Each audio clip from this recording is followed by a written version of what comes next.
नमस्कार बच्चों, आज हम पढ़ेंगे भारतीय विदेश नीति की विशेषताएं और विशेषताओं में पढ़ेंगे उपनिवेशवाद, साम्राज्यवाद तथा नस्लवाद का विरोध। इसी के अंतर्गत हम पढ़ेंगे भारतीय विदेश नीति की अन्य विशेषताएं। जैसा कि आपको विदित है कि पिछले व्याख्यान में हम पढ़ते आए हैं कि भारतीय विदेश नीति की क्या क्या विशेषताएं रही है, जैसे कि पंचशील, सहिष्णुता और अन्य राष्ट्रों के साथ उसके संबंध। तो यहाँ पर हम पढ़ेंगे कि भारत की विदेश नीति के अंतर्गत उपनिवेशवाद, जैसा कि आपको विदित है या आप इससे परिचित है, ये उपनिवेशवाद शब्द क्या है।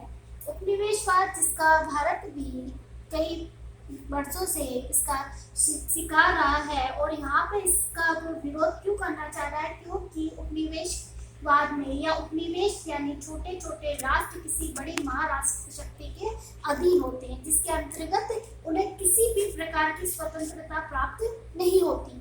तो इसका वह विरोध कर रहा है अपनी नीति के माध्यम से।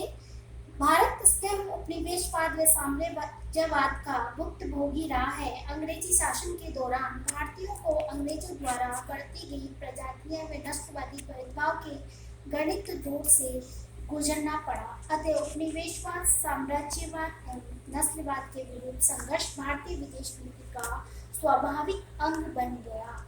एशिया और अफ्रीका के देश साम्राज्यवाद और नस्लवाद से सदियों तक प्रताड़ित रहे। 50 के दशक में भारत ने Indonesia, Algeria, Tunisia, Morocco, Libya आदि देशों में चल रहे स्वतंत्रता आंदोलन का समर्थन किया। जहाँ जहाँ भी विदेशी शक्तियों से मुक्ति प्राप्त करने के लिए राष्ट्रवादी आंदोलन चल रहे थे, भारत ने उनका खुलकर समर्थन किया। नस्लवादी भेदभाव अंतर्राष्ट्रीय वातावरण को दूषित करता है, जिससे अंतर्राष्ट्रीय तनाव पैदा होते हैं जो युद्ध का रूप धारण कर लेते हैं। अतः साम्राज्यवाद व नस्लवाद का विरोध भारतीय विदेश नीति की एक उल्लेखनीय विशेषता बन गया। साम्राज्यवाद विरोधी भारतीय नीति काफी सुदृढ़ रही। यहाँ पर मैं स्पष्ट करना चाहती हूँ कि उपनिवेशवाद, जैसा कि मैंने आपको बताया कि छोटे छोटे राष्ट्र किसी महाराष्ट्र शक्ति के अधीन होते हैं। साम्राज्यवाद यहाँ पर एक शब्द है। साम्राज्यवाद यानी अपने साम्राज्य का विस्तार करना, जिसके अंतर्गत जितने भी छोटे राष्ट्र आए जो कमजोर हो उनको अपने अधीन कर लेना। तो इस नीति का विरोध भारतीय ने किया जब 1956 में इंग्लैंड और फ्रांस ने संयुक्त रूप से मिस्र पर आक्रमण कर दिया, तो भारत ने इसका खुलकर विरोध किया। भारत ने इसे नव साम्राज्यवादी हरकत बताते हुए इसका घोर विरोध किया। ये विरोध केवल नैतिक अथवा वचन तक सीमित नहीं रहा, बल्कि मिस्र को भारत ने हर दृष्टि से भौतिक मदद की। इस प्रकार जब संयुक्त राज्य अमेरिका ने क्यूबा पर अधिकार जमाने की चेष्टा की, तो भारत ने इसका कड़ा विरोध किया। भारत संयुक्त राष्ट्र संघ में भी उपनिवेशवाद के विरुद्ध निरंतर आवाज उठाता रहा। 1971 में पश्चिमी पाकिस्तान के विरुद्ध पूर्वी पाकिस्तान ने भूमिका निभाई। बांग्लादेश के नाम से पूर्वी पाकिस्तान का एक स्वतंत्र राष्ट्र के रूप में अस्तित्व में आया, जिसका श्रेय भारत को ही दिया जाता है। और ऐसे कई उदाहरण वर्तमान समय में भी है, और इसमें भारत ने जितने भी कमजोर राष्ट्र थे उनका साथ दिया, और किसी ने भी अगर बेवजह किसी राष्ट्र पर आक्रमण किया है उसका भारत ने तुरंत विरोध किया, चाहे उसके लिए उसे कितना भी हर्जाना भुगतना पड़ा। भारत सदा ही रंग भेदभाव अथवा यहाँ पे तीसरा जो शब्द है वो नस्लवाद का है। जैसा कि आप पिछले वर्ष और उससे भी पढ़ते आए हो कि महात्मा गांधी, जिनका राष्ट्रीय आंदोलन में बहुत महत्वपूर्ण योगदान है, जब दक्षिण अफ्रीका में व्याप्त प्रजाति विभेद के विरुद्ध महात्मा गांधी जी ने आवाज उठाई, तृतीय विश्व युद्ध तक संसार के अनेक देशों में नस्लवाद जैसी संकुचित व घृणित नीतियां अस्तित्वमान थी। नस्ल यानी जो यहाँ पे जो भेदभाव आ रहा था वो ये आ रहा था कि जो अंग्रेज थे इन्हें गोरे वर्ण या गोरे लोग भी कहा गया था, और ये दक्षिण अफ्रीका में जितने भी काले वर्ण के लोग थे उन पर ये अत्याचार करते थे। गोरी और काली प्रजातियों के मध्य भयानक भेदभाव बना हुआ था। अमेरिका में निग्रो लोगों के साथ अत्याचार होते थे। दक्षिण अफ्रीका और रोडोसियो में गोरी चमड़ी वालों की सरकार वहां के काले मूल निवासियों पर अत्याचार करते रहे। भारत ने अंतर्राष्ट्रीय स्तर पर प्रजातीय भेदभाव का घोर विरोध किया। आज भी वर्तमान समय में भी नस्लवाद के विरुद्ध भारत आवाज उठाता रहा है। यहाँ पर जो भारतीय विदेश नीति की विशेषताएं थी, जो प्रमुख रूप से थी, वो यहाँ पर समाप्त होती है और इसी के साथ यहाँ पर कुछ अन्य विशेषताएं भी भारत की विदेश नीति में जोड़ी गई है, जो निम्नलिखित है।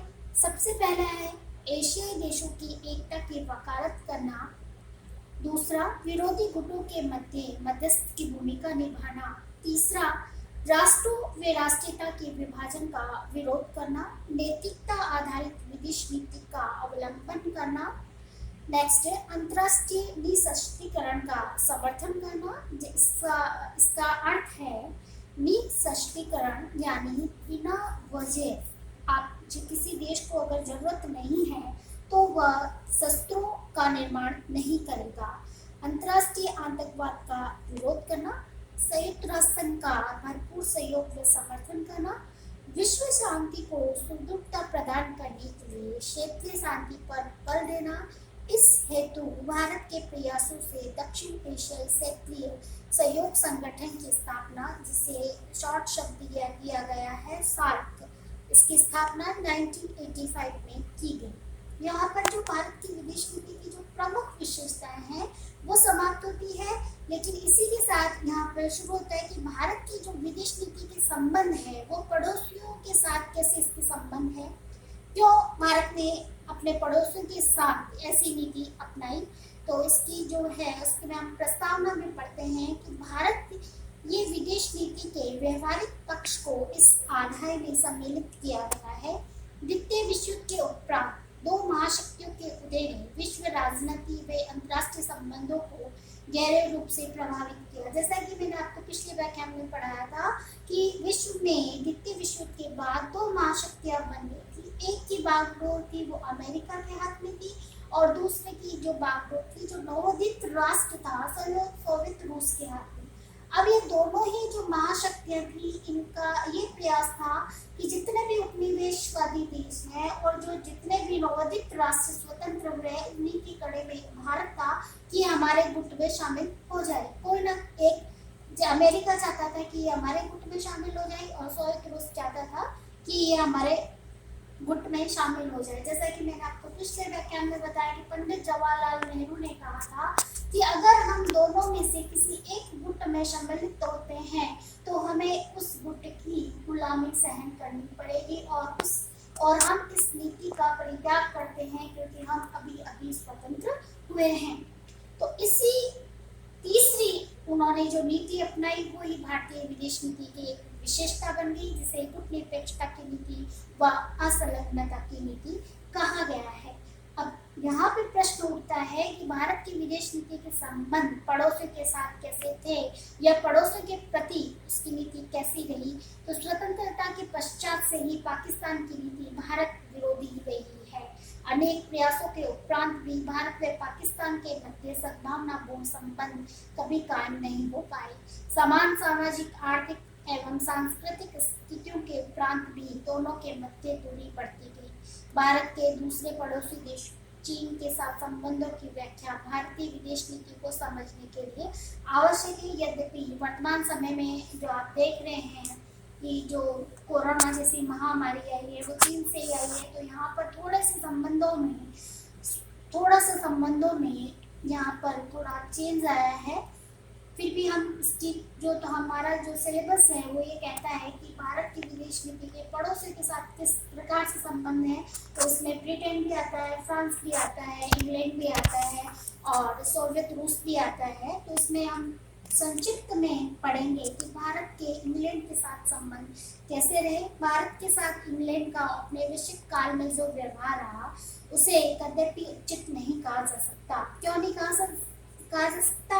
क्योंकि ब्रिटेन ने भारत को उपनिवेश बनाया, यानी ब्रिटेन ने भारत पर राज किया और 1942 का भारत छोड़ो आंदोलन जो था वो आज़ादी हेतु अंतिम आंदोलन था। भारत की आज़ादी के लिए उत्पन्न क्रांतिकारी आंदोलन लगभग समाप्त हो गया था अथवा कमजोर पड़ गया था। सत्ता के शांतिपूर्ण हस्तांतरण के मार्ग से भारत को आज़ादी मिली। इससे ब्रिटिश भारत संबंधों में कटुता उत्पन्न नहीं हुई। स्वतंत्रता भारत की सरकार ब्रिटेन के साथ संबंध विच्छेद करने में पक्ष में नहीं थी। द्वितीय विश्व युद्ध के पश्चात विश्व शक्ति के रूप में ब्रिटेन का महत्व कम होने लगा। एक के बाद एक उपनिवेश स्वतंत्र होने लगे, जिसे रोकने में ब्रिटेन सक्षम नहीं था। अपने औपनिवेशिक साम्राज्यवादी व राजनीतिक हितों को सुरक्षित बनाने के ध्येय से उसने ब्रिटेन राष्ट्रमंडल अथवा कॉमनवेल्थ की स्थापना की। जो उपनिवेश स्वतंत्र हो रहे थे उन्हें राष्ट्रमंडल का सदस्य बना लिया। जनवरी 1950 में भारत के एक प्रभुत्व संपन्न गणराज्य बनाया गया। इसके उपरांत भी भारत ने राष्ट्रमंडल की सदस्यता का परित्याग नहीं किया, इससे ब्रिटेन के साथ अच्छे संबंध बने रहे। स्वयं जवाहरलाल नेहरू राष्ट्रमंडल के पक्के समर्थक थे। उनकी यह मान्यता थी कि राष्ट्रमंडल की सदस्यता भारतीय संप्रभुता पर अतिक्रमण नहीं करती, चाहे कितनी भी सफाई दिया जाए। ये भारतीय विदेश नीति के साथ समझौता था।